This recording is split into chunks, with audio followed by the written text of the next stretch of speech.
Born in 1955, Samuel Leonard Boyd is an Australian spree killer from New South Wales, who's currently serving 5 consecutive life sentences without the possibility of parole for the murder of 4 people and the malicious wounding of 1 between September 1982 and April 1983. Boyd immigrated from Scotland with his family at age 11.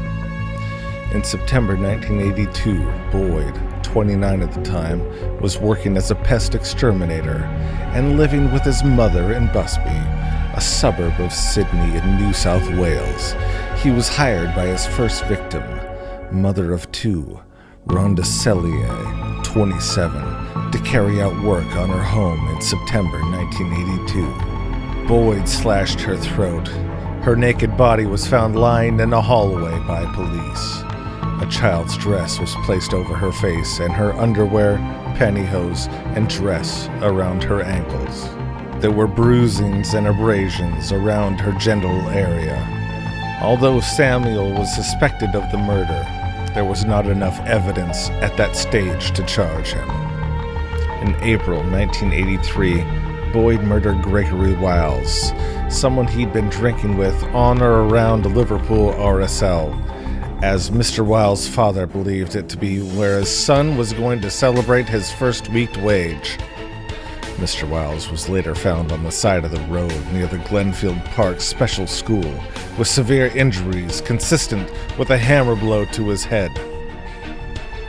His trousers were also pulled down around his knees. The hammer was found not too far away later that day. That same day, Boyd went to Glenfield Park Special School, a place where his mother had previously been employed. The school had dormitories for both boys and girls with special needs. Helen Hardup and 2 other women, Patricia Volkick and Olive Short, were fast asleep at the Sydney boarding school, where they worked as supervisors. Boyd, holding a bloodied knife, startled them awake. Boyd asked the women if there were 16 to 18-year-olds that lived in the dormitories so he could, quote, have sex with them. Quote, I've already killed tonight. Boyd warned as he ordered her, Patricia Volkick and Olive Short to undress. The 3 women refused him access to a dorm with teen girls, which led Boyd to carry out his sick plan on them instead. Boyd forced the 3 women to undress and then proceeded to threaten them and made them sexually abuse each other. He took his time with this. Boyd never sexually assaulted the women himself. He then bound their hands and feet and then, before going from one victim to the other, stabbing them all repeatedly. He then slit all of their throats and bludgeoned them in the head with a heavy instrument. The murders were extremely violent. After he was finished, he fled the scene. One woman had 27 incisions in the throat area. 2 of the women died, and remarkably, Olive Short survived her injuries. On the day of the Glenfield massacre, Boyd was arrested by Special Operations Police.